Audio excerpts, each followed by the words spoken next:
एक बार फिर से वेस्ट बंगाल से ऐसी खबर आ रही है जो सिर्फ एक स्टेट की पॉलिटिक्स तक लिमिटेड नहीं है, बल्कि पूरे देश के डेमोक्रेटिक फ्रेमवर्क को चैलेंज कर रही है।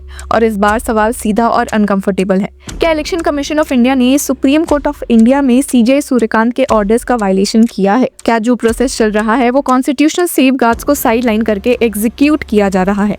और सबसे शॉकिंग ट्विस्ट ये है कि अब इस कंट्रोवर्सी में एक ऐसा नाम आ गया है जिसे इग्नोर करना मुश्किल है। एक फॉर्मर जज का नाम भी वोटर लिस्ट से हटा दिया गया है। तो ये पूरा मुद्दा क्या है, चलिए आज के इस वीडियो में एक्सप्लोर करते हैं।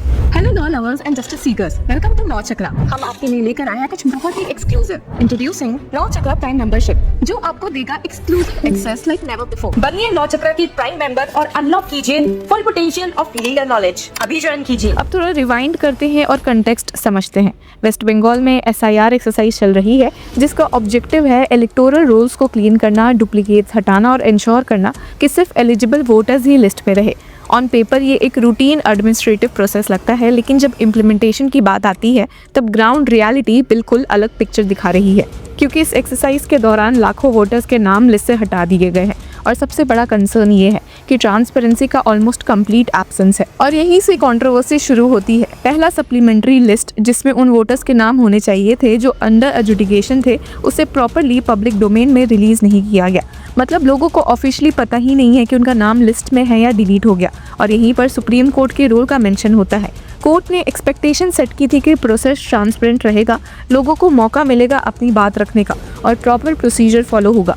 लेकिन जब लिस्ट ही एक्सेसिबल नहीं है तो सवाल उठता है, क्या ये कंप्लायंस है या वायलेशन? इसी बैकड्रॉप में वेस्ट बंगाल की CM ममता बनर्जी ने काफ़ी अग्रेसिव स्टैंड लिया है। उन्होंने सीधा ECI और BJP को टारगेट किया, कहा कि there can be no greater murder of democracy than this. ये सिर्फ एक पॉलिटिकल स्टेटमेंट नहीं है, ये कॉन्स्टिट्यूशनल एलिगेशन है। उनका कहना है कि जब लोगों को यही नहीं पता कि उनका नाम लिस्ट में है या नहीं, तो उनका वोटिंग राइट प्रैक्टिकली स्नैच कर लिया गया। उन्होंने इलेक्शन कमीशन को ओपनली चैलेंज भी किया।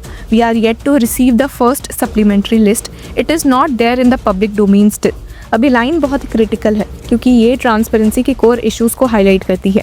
अगर इलेक्टोरल रोल पब्लिक डॉक्यूमेंट होते हैं तो फिर उनका इनएक्सेसिबल होना कैसे जस्टिफाई हो सकता है? और जब नंबर सामने आते हैं तो सिचुएशन और भी अलार्मिंग होती है।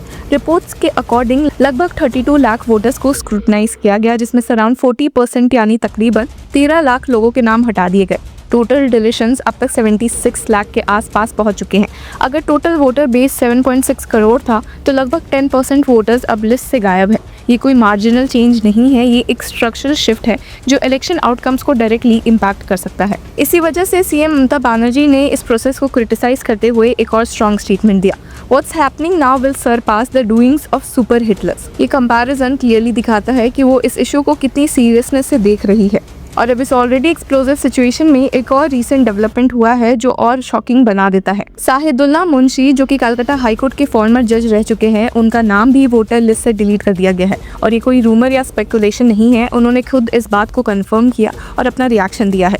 कहा है कि it is very humiliating and painful, a lot of harassment. ये एक पावरफुल स्टेटमेंट है क्योंकि ये सिर्फ पर्सनल ग्रीवांस नहीं बल्कि सिस्टम की क्रेडिबिलिटी पर डायरेक्ट क्वेश्चन है। एक और इंसान का नाम हटा दिया गया है जिन्होंने जुडिशरी में डेकेड्स स्पेंड किए, जिनका अपॉइंटमेंट प्रोसेस खुद मल्टीपल लेयर्स ऑफ वेरिफिकेशन से गुजरता है। उन्होंने ये भी कहा कि we were kept in the dark, मतलब उन्हें ना कोई प्रायर नोटिस मिला, ना कोई क्लियर रीज़न दिया गया। अगर उन्हें बताया जाता कि कोई डॉक्यूमेंट मिसिंग है तो वो ईजिली सबमिट कर सकते थे, लेकिन बिना कम्युनिकेशन के, बिना एक्सप्लेनेशन के अगर नाम डिलीट कर दिया जाए तो क्या ये ड्यू प्रोसेस का वायलेशन नहीं हुआ? और उन्होंने एक और क्रूशियल ऑब्जर्वेशन दिया जो शायद पूरे इशू का कोर है। He said the adjudication process was mechanical, मतलब ऑफिसर्स सिर्फ नंबर्स कंप्लीट कर रहे हैं बिना प्रॉपर जुडिशियल एप्लीकेशन के। जब आपको 60 लाख केसेस शॉर्ट टाइम में डिसाइड करना है तो ऑब्वियसली क्वालिटी कॉम्प्रोमाइज़ होती है, और जब क्वालिटी कॉम्प्रोमाइज़ होती है तो एरर्स और इनजस्टिसेस इनएविटेबल हो जाते हैं। अब यहाँ एक इम्पॉर्टेंट लीगल प्रिंसिपल आता है नेचुरल जस्टिस का, ऑडी ऑल्टरम पार्टम, यानी राइट टू बी हर्ड। अगर किसी का नाम वोटर लिस्ट से हटा दिया जाता है बिना उसे प्रॉपरली अपॉर्चुनिटी दिए अपनी बात रखने की, तो ये प्रिंसिपल वायलेट होता है। और अगर ये वायलेशन लार्ज स्केल पे हो रहा है तो फिर ये एक सिस्टम एक कॉन्स्टिट्यूशनल इशू बन जाता है। अब इलेक्शन कमीशन ने 19 एपेलेट ट्रिब्यूनल सेटअप किए हैं जहां लोग अपील कर सकते हैं, लेकिन यहाँ भी एक प्रैक्टिकल प्रॉब्लम है। जब तक आपको पता ही नहीं कि आपका नाम क्यों हटाया गया, आप अपील कैसे ड्राफ्ट करोगे? फॉर्मर जज मुंशी खुद कह रहे हैं कि जब तक उन्हें रीजन नहीं मिलेगा वो अपील फाइल नहीं कर सकते। मतलब रेमेडी थियोरेटिकली अवेलेबल है लेकिन प्रैक्टिकली इनएफेक्टिव लग रही है। और सबसे क्रिटिकल फैक्टर ये है कि इलेक्शंस बिल्कुल दूर नहीं है। वेस्ट बंगाल पोल्स अप्रैल 23 और 29 को होने वाले हैं और काउंटिंग मई 4 को होगी। मतलब लोगों के पास अपना नाम रिस्टोर करवाने के लिए बहुत लिमिटेड टाइम है। अगर इस ड्यूरेशन में क्लैरिटी नहीं आती तो लाखों लोग अपनी वोटिंग राइट्स एक्सरसाइज नहीं कर पाएंगे।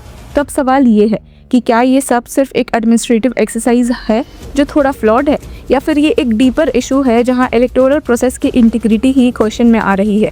पॉलिटिकल नैरेटिव क्लियरली डिवाइड हो चुका है।